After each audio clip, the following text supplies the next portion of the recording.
Hi, I'm Katherine Schwarzenegger-Pratt, the host of BDA Baby, and I'm here today to have a really important conversation about child safety around the home, presented by Energizer. Joining me today are a few familiar faces and good friends of mine. We have Myriam, the creator of MotherCould, and Kristin and Deena, the powerhouse duo behind Big Little Feelings. Welcome, ladies. Thank you all so much for being here today. Thank you for having us. Yeah, we're excited. This is awesome. I mean, I already love being with the three of you naturally. I feel like you guys hang out all the time. This is like a dream that we get to spend time together and talk about something that we're all really passionate about, which is child safety around the home, which we're gonna get to. But first, I wanna just check in with everybody because I feel like between the four of us at this table, we have like 100 children and at all different phases. So what ages and phases are everybody's kids at here? I think I have the oldest. I have a 9-year-old. She's turning 10, which I tell everybody, I'm like, I'm not old enough to have a 10-year-old. I know. Like, this is don't not. seem like it. I just think I'm just I'm a not. teenager still. Exactly. I just graduated high school. It's fine. So I have a 9-year-old, a 6-year-old, and then a 2-year-old. So I have like a lot of different things happening. Yeah. And you are just in the thick of it. I'm in it. I've got a 3.5-year-old and a 2.25-year-old. So yeah, they're 16 months apart, and every day is just an adventure. I know. I I'm love sure, it. especially when they both wake up in the middle of the night, it's like joyous, Together. right? Together. Harmony. And I have a 7-year-old, 5-year-old, and a 1-year-old. And they're the best. They're So the best. it seems like we all, I mean, my girls are 3.5 and just turned 2. So, and then I have a 11.5-year-old stepson. So we're like all kind of in it. And this is such an important topic for us. I've also been following both of your accounts forever, and they're so helpful for me in so many ways. I mean, I remember being pregnant in the thick of COVID, not knowing where to find support or a community, was given your guys' account, which has been like life-changing, then entering motherhood, being given your account, having 2 under 2, chaos. all the fun. I mean, the fun, the colors. You needed it. I really did need it. The organization, and then also just like all the practical wisdom that you guys offer to calm our nerves. And both of your accounts are actually pretty calming because yours is aesthetically calming, and your guys, offer such sound advice in a crazy, overwhelming content world. It's crazy. I mean, like the success of also just being able to create these communities and help people in 2 completely different ways, but also just like the calming part of it is, I mean, it's awesome. And it's helped me so much in so many different phases of parenthood and motherhood, and I'm constantly sending both of your reels to everybody. So I'm like, this is a perfect thing to be able to sit down and have a conversation. That's why I'm excited to tell you about the world's first 3-in-1 child shield by Energizer. It's the only coin lithium battery with 3 lines of defense for kids. It comes in secure packaging, has a bitter taste to help prevent swallowing, and an exclusive color alert technology that turns the mouth blue when it comes into contact with saliva as an instant alert to caregivers. I feel like this is one of those things that before I became a parent, I actually had no awareness about batteries even being something to be concerned about. I mean, I have vivid memories of growing up, and this is not an attack on my parents, but I have like vivid memories growing up of organizing batteries. It started back then. Organizing. This is saying a lot. I know. Yeah. Organizing the battery drawer, or like changing batteries myself, or helping my siblings change the batteries in the toys. So many of the toys that we play with our kids today are battery operated. There are also so many things in our home, whether it's remotes or different clickers for things that have these kinds of batteries that are hidden hazards in our home. So being aware of this and having this conversation is so important for everybody that we talk to and that we connect with. So just some statistics I want to read off from Safe Kids Worldwide. Each year in the United States, more than 2,800 kids are treated in emergency rooms from swallowing batteries, which is wild because, again, no clue about this before becoming a mom at all.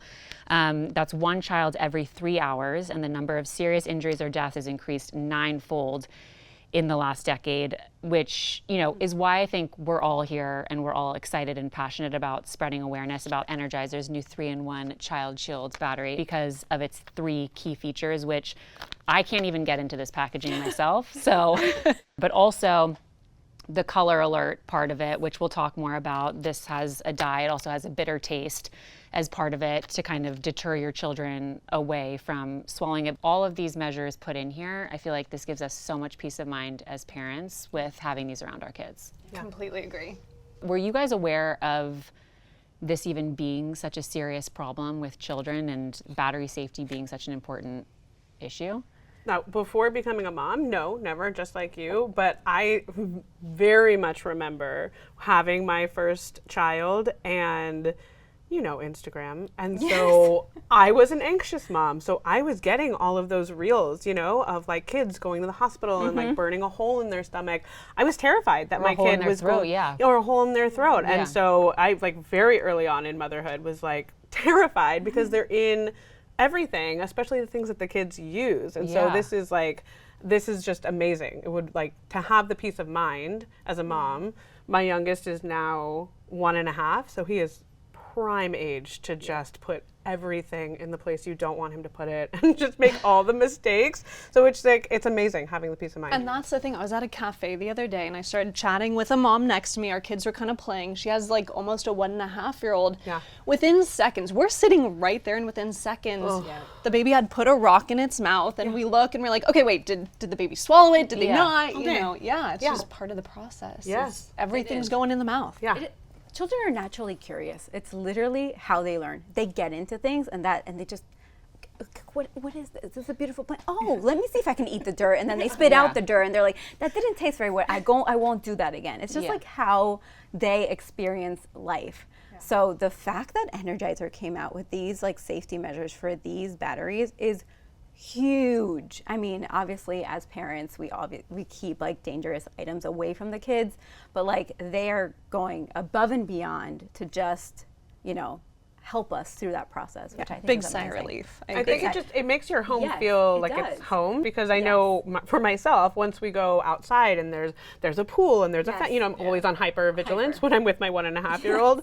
And now you don't really have to do that in your own home, which is amazing, right? Like you can do the baby let your gates. guard You can down a have, bit, like we're yeah. doing all the things we can do, and this is just one more thing like a baby gate Yes. that gives you that peace of mind. Yes. I have to tell you, my brother-in-law, he's a pediatric ENT.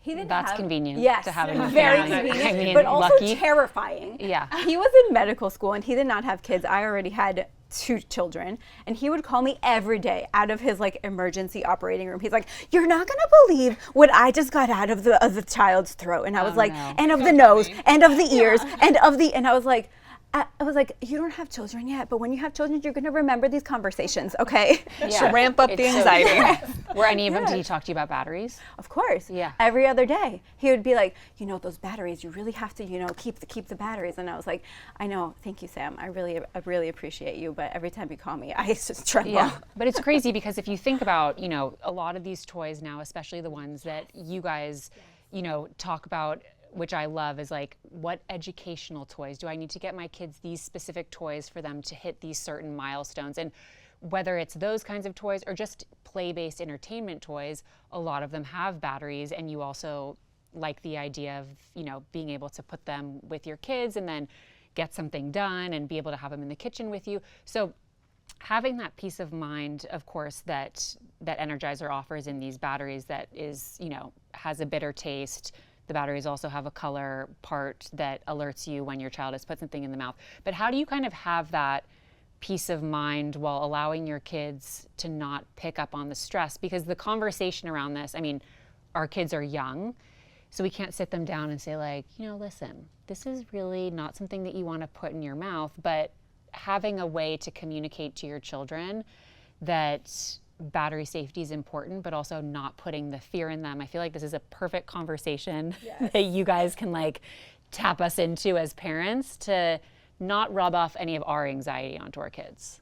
Yeah, definitely. I mean, I think you can, and I've done this with my kids, but I've shown them the batteries and I've let them know, if you see one of these, come tell a grown-up, tell mama right away. And, you know, they're little, so that's not going to necessarily work, but it's something to plant in their mind so that maybe if they do come across one, they can at least alert someone, you know, plant that seed. And I think kids at this age, they learn really well through play. And so you probably can relate where you tell them 100 different things and they're just like walking and teetering away. Like they're not gonna listen when you're like, hey, do you do this? But they will listen if you're using a battery and you have a little Stuffy and then you have another Stuffy and it's like, oh no, what would happen if Stuffy put this in his mouth? Oh, like really sick, owie, owie, you know, and like play, role play over and over. Let them do the role playing, you know, ask them questions. And that's a really efficient way for them to actually kind of understand. And they might like be like, oh, battery, ow, in the end, because they've done it through natural play. Language. Yeah. You also, Myriam, one of the things I love about your account is that you set up your home and also pride yourself in setting up your home so there aren't areas where you're like, don't go over here, kids, or stay away from here. So your whole home is really accessible to your children, which I love in theory, and then I'm like, Petrified. how do you do that?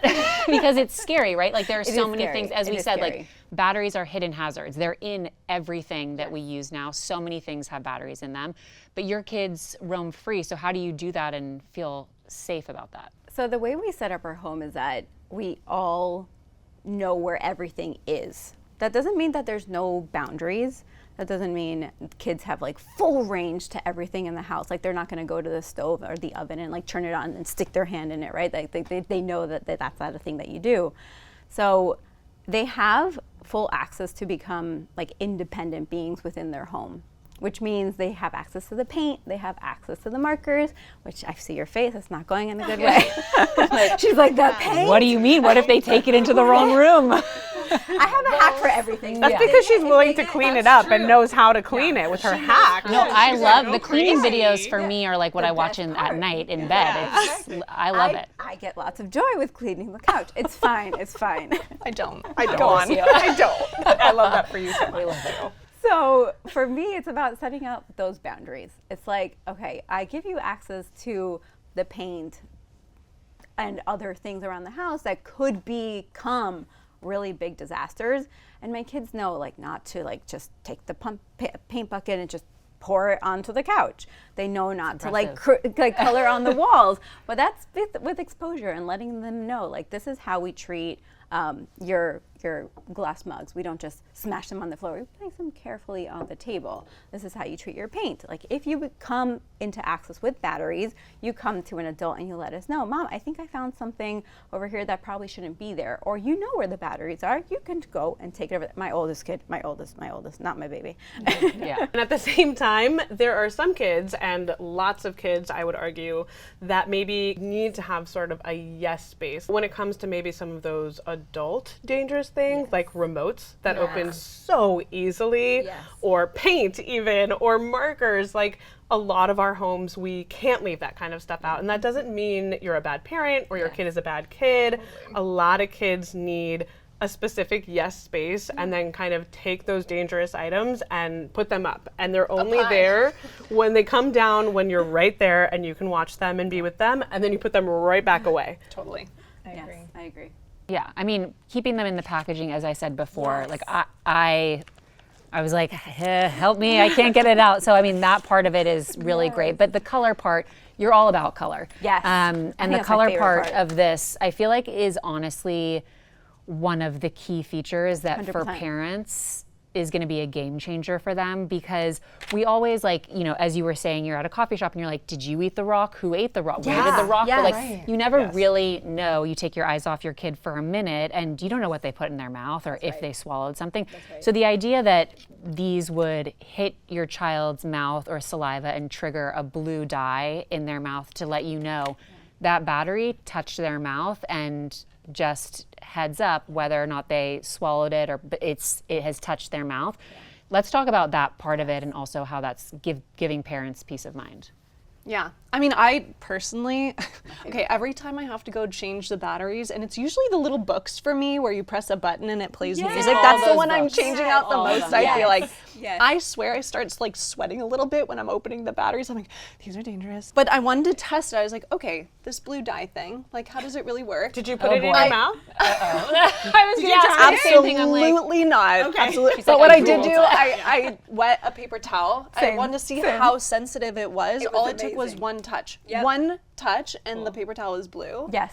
And I was like, okay, this is a big sigh of relief for me. Yes. In case someone ever did swallow, and that's the dangerous thing is like, you don't know what's going on or why your kid is feeling sick. But if you saw that blue ink on their mouth, you would know, like, okay, I'm gonna go to the doctor proactively and just play it safe here. Right. You know, And I'm like, sure time is that of the indicator. essence, right? You'll know instantly and be able to go to the ER. Yeah. That puts me at ease a lot. Yeah. I mean, Same here. one of the parts about this also is like, you know, being educated about, you know, child safety and battery safety around the house, and that there are so many hidden hazards, but also we think about, you know, all of these amazing measures Energizer has put in to give us peace of mind as parents. And then we start, or at least for me, I start thinking like, okay, so when this does happen, what's that going to be like? What do I need to do? And, you know, as mothers yourself, this is something that I'm sure you guys think about too, but like the idea of turning a corner and seeing your child have blue dye, for me, I'd like to think that I'd be very calm, but I can tell you right now I would not be. So, I mean, you guys offer such incredible advice to keep parents calm as possible and just like at ease. What would be the best reaction or way to not terrify your child should they have blue dye on their mouth? You want to kick us out? I think it's spot on to what you just said. You're gonna have to be calm, right? It's gonna be really hard to be calm, but we are the person who is control. Like we are the confident leader of the home. And I think it's gonna make it a whole lot worse if like you're freaking out and then they're freaking out and then everybody is crying and we're all sobbing and their throat, you know, and like whatever's happening.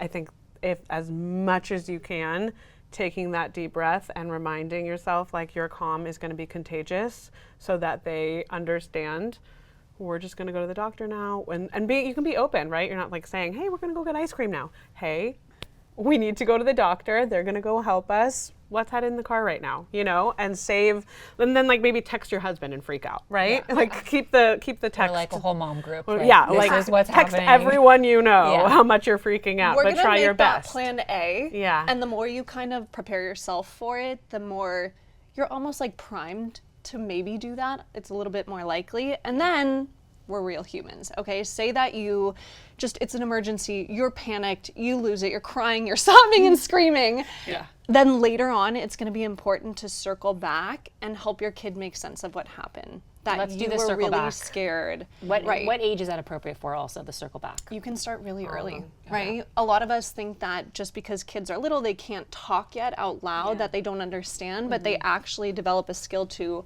understand before they can talk. So I would say, you know, start this early, even if you think they don't understand. But what you're going to do is circle back and help process it and help them make sense of what happened. That I was feeling so scared. That's why I was crying and I was loud. And, you know, I couldn't take a deep breath right then and kind of like calm down. So I took you right to the doctors and the doctors helped us. And really just kind of like tell the story of what happened. That is how we help our kids kind of work through those scary ramped up moments. Yeah. And I think and keeping that conversation going, because it doesn't just happen one time for the kids and be like, oh, okay, we're fine. Like you'll often see that if something like this happened or a kid got into a car accident or they fell off of a playground or something, like you'll start to notice that the kid will start to talk about it a lot and you're like, oh, and our instinct is to be like, but you were fine. Everything was fine and we were fine and everything's okay and it's okay. It actually really helps them to just keep telling that story over and over, even the scary parts, and then give the reassurance in the end everybody was okay for as long as it takes. Like it's okay that they want to keep talking about it because that's how they'll process it. That's a healthy thing. That's so interesting because my daughter recently was coming out of her preschool with my mom and saw a car accident and you know it was, thank God, it was a fender bender, but she was very concerned about it, very worried. She got really upset and was crying, and she needed to talk about the story so many times and now doesn't as much, you know, weeks later, but still brought it up a lot. So that makes sense that like the repetitive nature of needing to talk through that really helps kids process and also, I assume, calm them down about whatever they were thinking about. Exactly. You can validate their feelings through the experience and then bring in the ending of how it ended to kind of put it at peace a bit. And how do you have that conversation about feelings without, you know, telling them how to feel or what to feel. It's something that I feel like you guys talk so much about, even on your account. Like we talk about this with play, we talk about this with home organization, with free play, also with everything that you guys talk about in different situations. Being able to have the dialogue open and honest, and also allow your child to feel and process things, whether it's swallowing a battery and being scared as a parent, whether it's seeing a car accident.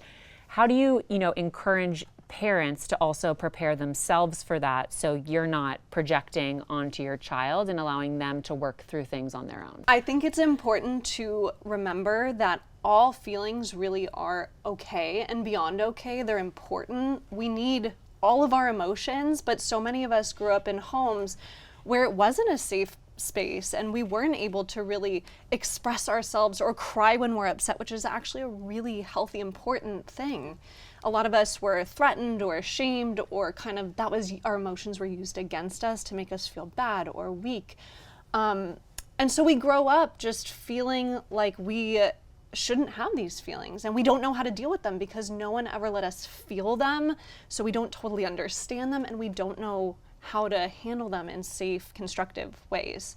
So a lot of it now as adults is reflecting back and being like, okay, like what are my relationships to my feelings, and what do I want to work on so that I can have space for my kids' big feelings. Yeah. As so a true. parent too, it also just puts me at ease to sometimes remind myself in these moments where your kid is crying and screaming, they're having a hard time, to be like, it's actually healthy for them to have their feelings. I don't have to fix those feelings.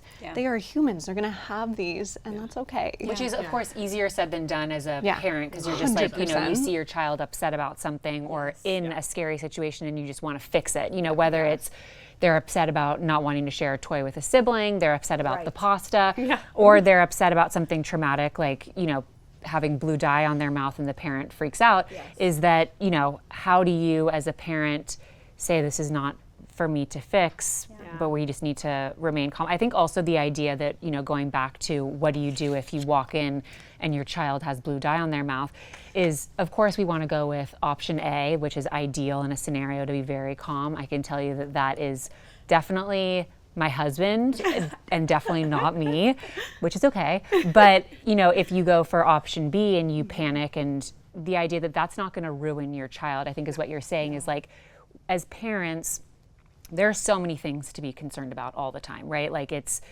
endless. The list is endless. We come up with these different scenarios. Are we crossing the street? Is there a pool? Like there are so many things to think about.